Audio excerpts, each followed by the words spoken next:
I paid attention to what I do every single day and how those tiny routine actions have helped me in my goals and objectives. Let's talk about habits.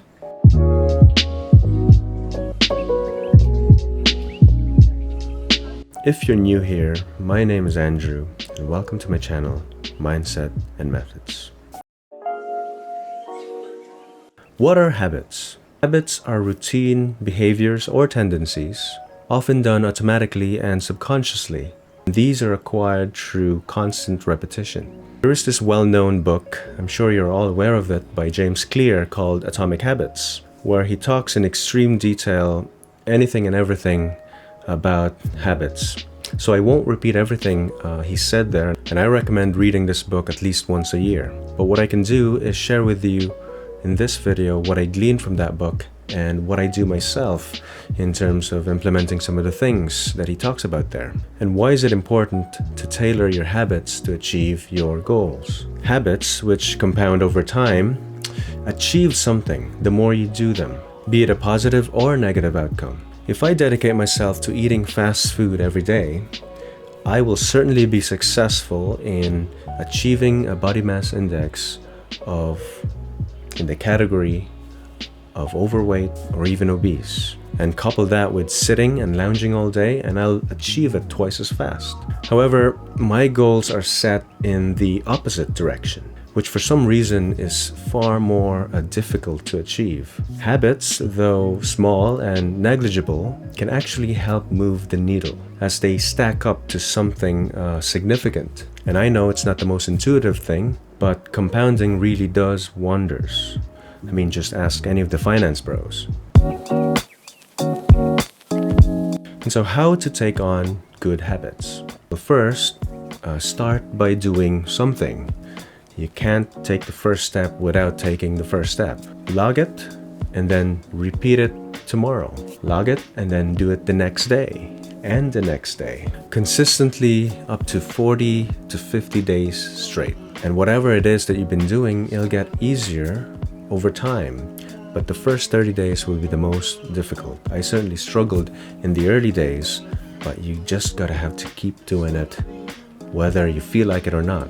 But once you get there, once you've established a habit, it will become something that will bother you if you hadn't done it for that day. And conversely, how do you get rid of bad habits? The best way to get rid of the bad ones is by doing the good ones. For example, if you've taken that protein supplement, you'll be less inclined to eat junk food.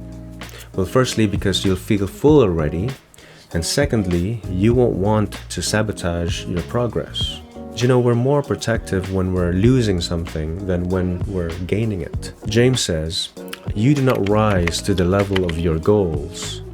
You fall to the level of your systems. To make your habits work, you'll need to develop a system which will function as a scaffolding to carry you through, because motivation and willpower alone will certainly not get you there. I talk about tracking tasks in my other video, so feel free to check that out as well.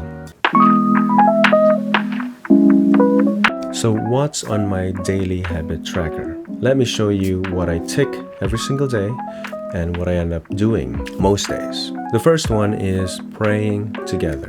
My wife and I are Christians, and we just make a habit of praying and reading Bible together. This is very important as it sets us up in the right frame of mind, and it reminds us to be grateful and thankful to God every single day. The next one is 10,000 steps. This one is self-explanatory. My wife and I go for what I call a walk and talk. It's almost like a daily catch-up of what's gone on in our days. And this has been so instrumental for us in aligning our goals and dreams together, especially as a married couple. We chat about the business of life, so to speak, though it's not at all a formal meeting, as it is just being in a healthy relationship. We just communicate and share and discuss and dream together. I certainly recommend this to all couples. It doesn't have to be a walk. You can talk meaningfully anytime. And it's really something to watch out for, as this one can easily slip through the cracks. Oh, and we also get our 10,000 steps. which is really helpful for maintaining that caloric deficit. The next one is no spend. Do we have to spend something every day? That's the question we ask daily. This one is interesting to monitor because this one really reflects on our weekly and monthly budget. And to ensure that our overall net worth is on the positive and upward direction, this is a crucial one to stay on top of. You can't manage what you don't measure. I have a full video detailing how we manage our budget and finances up in the video card here. The next one is read a chapter.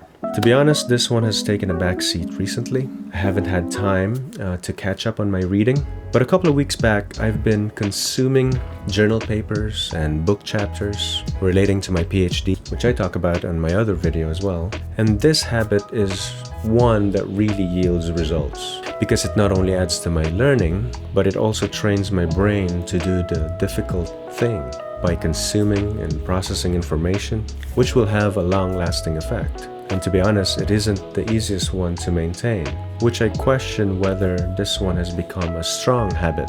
Next one is push-ups, my favorite one and the one that comes most naturally to me. I get reminded 3 times a day to do these. I do about one set of 30 reps 3 times a day, which more or less about 90 to 100 push-ups. But these aren't just regular push-ups. This one is a combination of 2 push-ups and then shoulder taps, which not only trains my chest but also my core. Take protein. This is a reminder for me to take additional protein supplement, the powder form, on top of my regular meals, just to help with my body recomposition and fat loss, which is achieved through a caloric deficit. This one has worked for me, and I've certainly seen changes over months as I've been consistently doing this. Small habits compounding. Write something today, and by that I mean writing manually and not typing. This analog system helps me to slow down and to reflect and be conscious of what it is that I've done and are aiming to achieve. I write everything from routine tasks to events, and I try to incorporate as well how I'm feeling that particular day and what I resolve to do the next week. It's quite refreshing just to read over the things that you've written down. It gives me a sense of progress and to be excited for where I might be if I stick to the things I've said I'd do. So those are just some of the things I do on almost a daily basis, and it's really shaped how I think about my day and how I tackle my tasks. And the other thing I might add to help with this is to modify your own surroundings to make these habits easier to accomplish. Stack them up so that you might tick a couple of them in a short period of time. I love gamifying this, which is why I do have a habit tracker, which is the thing that helps me track but also releases that dopamine. And finally, I just want to highlight something that I found really helpful in Atomic Habits, and that is the distinction between motion and action.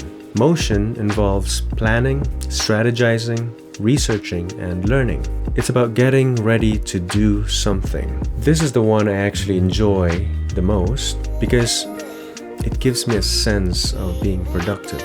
I'm a researcher, and so I love learning things. And this is exciting for me.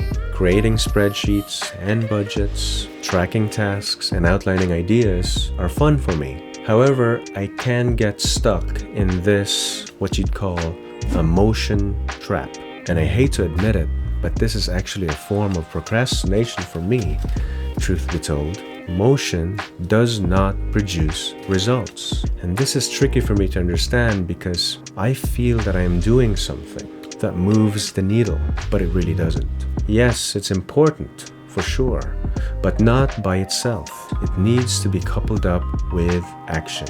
Now, action, according to the book, is a type of behavior that directly produces an outcome. It's about doing the actual work itself. What I've written down in the task list is not the task itself. And so actually taking that 50 grams of protein is the action. And I'll always find it disgusting. Actually creating and developing that user interface, that's action. Actually picking up the weights and completing your sets and reps, That's action. Actually sitting down and writing and fixing my research paper, that's action. And actually pressing record in my camera, editing the video and publishing, that's action. These are the things that actually will move the needle. And one can argue that action can do this even without motion. You might be inefficient and suboptimal, but you've done something, and this will certainly yield results. It's obviously best to do both motion and action, and both will require a level of discipline, and habits can help with this routine. So I hope you've taken something useful from me from sharing what I do on a daily basis. And I can certainly attest that they have worked and continue to work for me. I just want to say thank you for your support, and comment the word habit stack, just for me to know that you've reached the end of the video and that you've stuck around with me till the very end. And I shall see you in the next one.